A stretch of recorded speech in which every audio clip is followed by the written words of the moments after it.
अगर बाप की बात कोई ना माने, कम से कम दीन के मामले में बाप चुप रहेगा तो अम्मा तो कह देगी, मनूस ये बाप की बात तूने नहीं मानी ना खलक। तो बचपन में ही गालियां पड़ जाती तो क्या होता। तो जो बचपन में गालियों से बच गए वो कयामत तक बचे रहेंगे।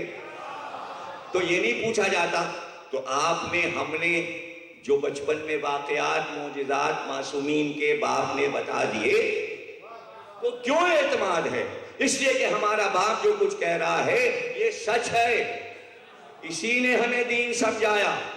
जब बड़े हुए तो पता चला ये हमारे बाप को कहां से मालूम हो गया। तो पता चला बाप के ऊपर दादा होता है, इनके बाप ने इनको बताया होगा। फिर और बड़े हुए तो समझ में आया नहीं परदादा भी होता है। पता चला ये सिलसिला कहीं से चला आ रहा है। तो सिलसिले पे यकीन हो गया, नहीं समझिया।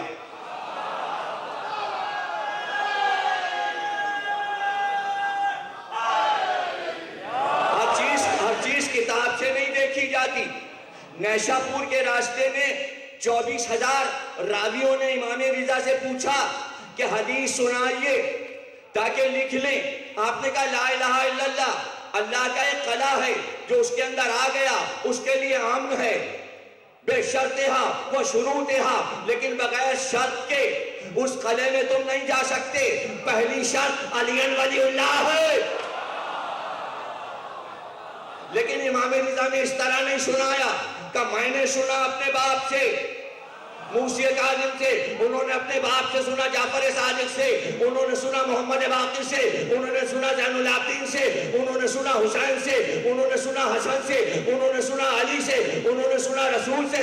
रसूल के पास जिब्रील आए और कहा कह दीजिए ला इलाहा के कले में जो जाए अली वलीउल्लाह के बगैर नहीं।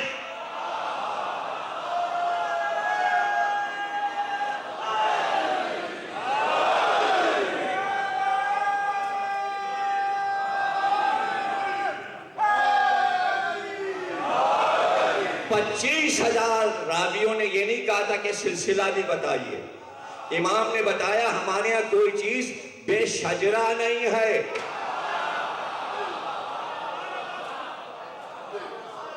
मैं मिसाल दे दूं, अस्सलात खैरुम मिनन नौम अजान में है, उसका शजरा लाइए। किसने कहा उससे पहले, किसने कहा उससे पहले, किसने कहा। लेकिन आप हमसे पूछिए अली वलीउल्लाह का शजरा बताइए, अभी सुना दूं।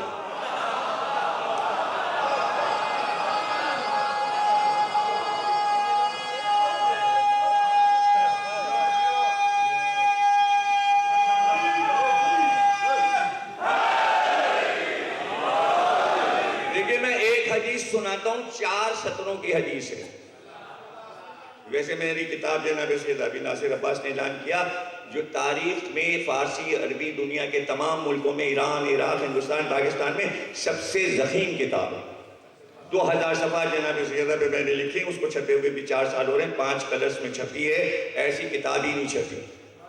लोग बेटियों को जहेज में दे रहे हैं, देखिए 5 रंगों में कुरान के अंदाज से छपी, बड़े साइज की। उसको मैंने किताब को शुरू किया है हदीस कुदसी से। वो मैं सुना दूं कि जो किताब मैंने शुरू की तो पहली हदीस क्या लिखी। पहली हदीस कुदसी है। हदीस कुदसी ये है कि रसूलुल्लाह फरमाते हैं कि अल्लाह ने मुझसे कहा कि ऐ रसूल हम तुमको ना बनाते अगर अली को ना बनाते, हम तुम्हें इस दुनिया में ना भेजते अगर अली को ना भेजते, और ऐ मोहम्मद और अली दोनों को ना बनाते अगर सैयदा को ना बनाते। ये है हदीस कुदसी। यहां से मैंने अपनी किताब शुरू की। तो आप सोचिए कि ये हदीस कितनी अजीम है हदीस कुदसी। तो एक और इसी के सिलसिले की हम आपको सुना रहे हैं। शायद 2-3 हदीस कुदसी के हिस्से हम आपको मसाइल तक सुनाएं अगर मौका मिला। तो एक हदीस, किताब का हवाला ये नाबियुल मबद्दत, रौज़तुश शुहदा, बिहारुल अनवार, 3 बड़ी किताबों में ये 4 सत्रों की रवायत है। और रावी मासूम है हजरत इमाम हसन अस्करी सल्लल्लाहु सलामो अलैह।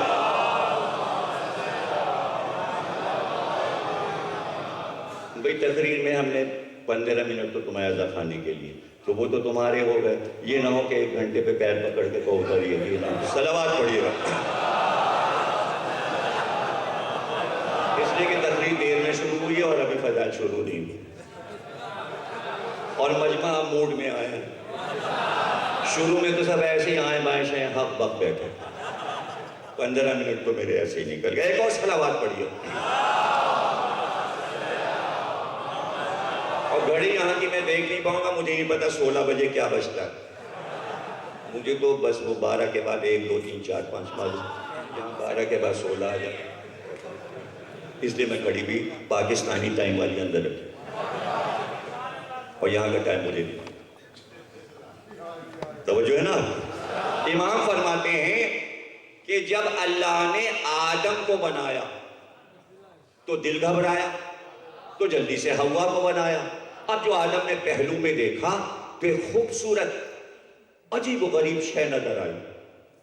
बताए हव्वा नाम क्यों रखा गया? आप कहते नहीं यार तुमने तो इस बात को हव्वा बना दिया, उसी से बनाया। जब किसी को डराते कहते हौ हौ, पीछे बच्चा छुप गया, उसने बच्चे ने बाप को डरा दिया, हौ। ये हौ से हव्वा और हव्वा से हौ है, यानी आदम डर गए और डर के कहा हव्वा।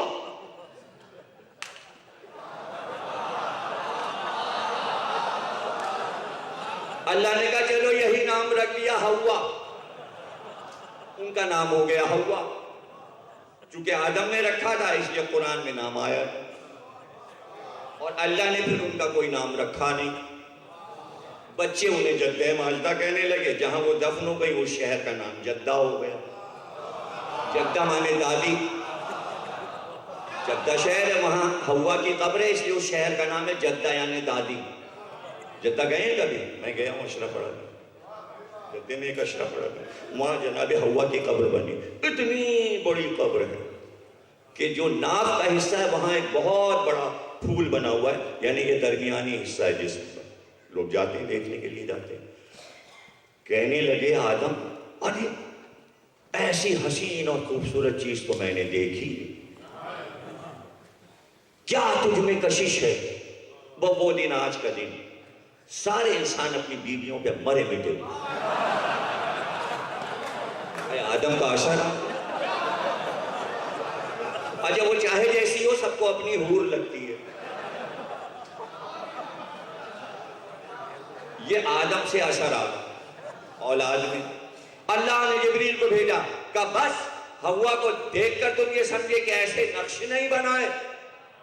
ये इमाम फरमा रहे हैं, 11वें इमाम। किताबों के हवाले मैंने दे दिए, 3 किताबें मैंने आपको बता दी। ये नाबिउल मवद्दत, रौज़तुश शुहदा, बिहारुल अनवार। आधी हदीस पढ़कर आधी रोक रहा हूं, आधी जब पूरी करूंगा जब सिलसिला बता दूं। बचपन में मैं 5-7 साल का था जब बाप ने मुझे ये हदीस सुनाई। मुझे जब से याद थी, मैंने कभी बड़े होके किताब में ढूंढने की कोशिश ही नहीं की। पढ़ता रहा मैं, जिसमें पढ़ता रहा। जब किताबें लिखने का शौक हुआ तो पता चला ये तो 3-4 किताबों में लिखी। बचपन में मेरे वालिद सैयद ज़हीर हसन नकवी ने मुझे बचपन में ये सुनाया था, बचपन में सुनाया था। तो मुझे यकीन था, जब मैं बड़ा हुआ तो मैंने कहा जाहिर है कि मेरे वालिद को उनके वालिद ने बताया हो, किताब में देखने की क्या जरूरत है। तो हमारा आपका मजहब जो चल रहा है माँ बाप का बताया हुआ, इत्मीनान यह है कि शजरे अच्छे हैं, उस पे यकीन है माँ बाप पर कि इनके पास सच्ची बातें आ रही हैं, इसलिए ये मजहब सच्चा है। औरों के पास शजरे अपने नहीं है तो हदीसों के क्या होंगे? वो कोई भी हो। तो अब मुझे इत्मीनान हुआ कि कितनी सच्ची बात मेरे वालिद ने बताई थी। ये ऐसे बहुत से मौजूद सुनाए, तो उसमें से एक सुना रहा हूं जो वालिद ने सुनाया। तो अब पता चला कि सैयद ज़हीर हसन नकवी को उनके वालिद सैयद दयानत हुसैन नकवी ने सुनाया होगा, और उनको उनके वालिद इनायत हुसैन ने सुनाया होगा, और उनको उनके वालिद बख्शिश हसन ने सुनाया होगा, और उनको उनके वालिद हजरत बख्श ने सुनाया होगा, और उनको हजरत बख्श के वालिद सैयद मीर अली ने सुनाया होगा, और सैयद मीर अली को सैयद गालिब अली ने सुनाया होगा, और गालिब अली को अलाउद्दीन ने